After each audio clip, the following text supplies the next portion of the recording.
Praise the Lord. இன்றைய ஜீவ அப்பம் மத்தேயு 15ஆம் அதிகாரம் 29ஆம் வசனம்.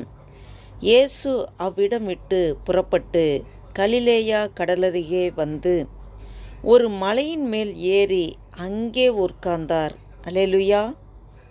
இந்த வேத வசனத்தில் பார்க்கிறோம், இயேசு அவ்விடம் விட்டு புறப்பட்டு அவர் கலிலேய கடல் அருகே வந்து ஒரு மலையின் மேலே ஏறி அங்கே உட்கார்ந்தார்னு சொல்லி இந்த வசனத்தில் பார்க்குறோம். மலையின் மேல் ஏறுகிறது ஒரு உன்னதமான அனுபவம். ஆண்டவர் அநேக தரம் மலையின் மேல் ஏறி தனித்திருந்து ஜெபம் பண்ணார். இப்படிலாம் நம்ம பார்க்குறோம். உண்மையிலுமே மலையின் மேலே ஏறுகிற அனுபவம் ஒவ்வொரு கிறிஸ்துவ அறிந்தவர்களும் அந்த அனுபவத்துக்குள்ளே வரணும். அதுதான் உன்னதமான அனுபவம். நம்மளோட ஆவிக்குரிய ஜீவிதம் உயர்வான நிலைக்கு போகணும், உன்னத நிலைக்கு போகணும். ஆண்டவர் அதை எதிர்பார்க்கிறார். ஏன்னா அவர் அப்படி தான் இருந்தார். அவர் நமக்கு ரோல் மாடலாக மாதிரியை காண்பித்து விட்டு போயிருக்கிறார். நாமும் மலையின் மேல் ஏறுகிற அனுபவமாக இருக்கணும். நாம் கீழானைகளில் மேலானைகளை நோக்கி பார்க்கணும். நம்மளுடைய பார்வை பரலோகத்தை நோக்கி பார்க்கணும். நம்மளோட பார்வை மலையை நோக்கி, உயரமாக உன்னதத்தை நோக்கி நம்மளுடைய பார்வை, எண்ணங்கள், சிந்தைகள், நம்முடைய ஆவிக்குரிய வாழ்க்கை அப்படியாக இருக்க வேண்டும். இந்த பூமியில் உள்ள காரியங்களை நாம் பார்க்கக்கூடாது. இது நிரந்தரம் அல்ல. பூமிக்கு கீழே, அதாவது வானத்துக்கு கீழே நடக்கிற எல்லா மாயையும் மனதுக்கு சஞ்சலமாக இருக்குது என்று நாம் பிரசங்கிலே பார்க்கிறோம். இந்த அழிந்து போகிற நிலையில்லாத இந்த பூமியில் இருக்கிற காரியங்களை நாம் பார்த்து அதில் நாம் தரித்து நிற்காதபடி உன்னதத்துக்கு ஏறுகிற அனுபவம் வேணும். அவர் மலையின் மேல் ஏறுகிறார். ஏறணும். நாம் ஏறுகிறவர்களாக இருக்கணும்.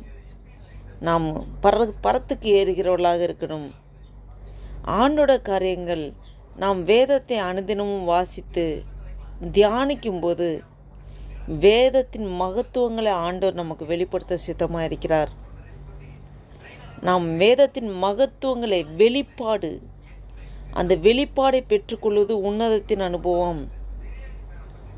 ஆவிக்குரிய உயர்வான உன்னதமான நிலைக்கு நாம் ஒருவரும் வர வேண்டும் என்று ஆண்டவர் விரும்புகிறார்.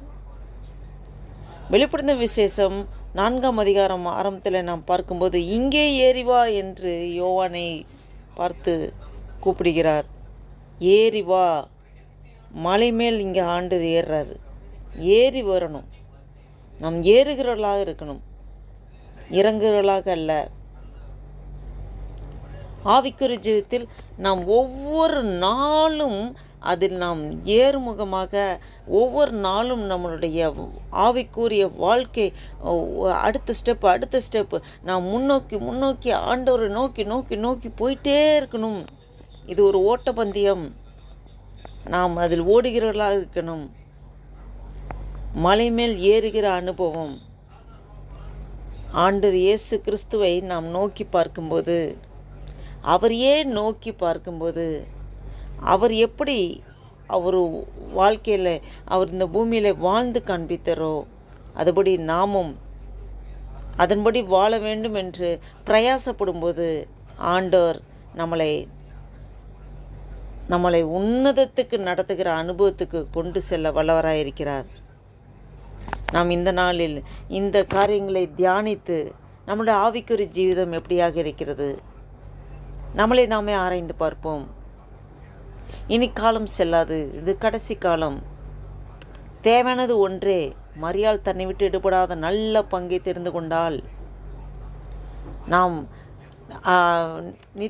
அதாவது அநித்தியமானவைகள் அல்ல, நித்தியமானவைகளை நோக்கி பார்க்க வேண்டும்.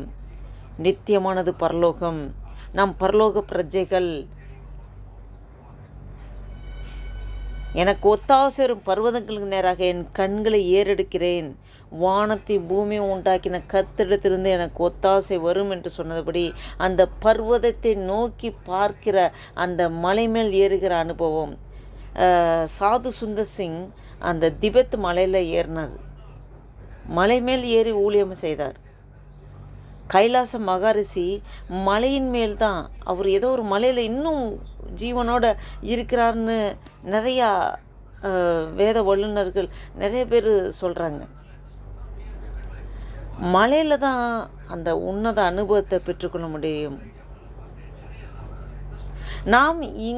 நம்ம எங்கே வாழ்ந்து கொண்டிருக்கோமோ அங்கே மழை இல்லாமல் இருக்கலாம்.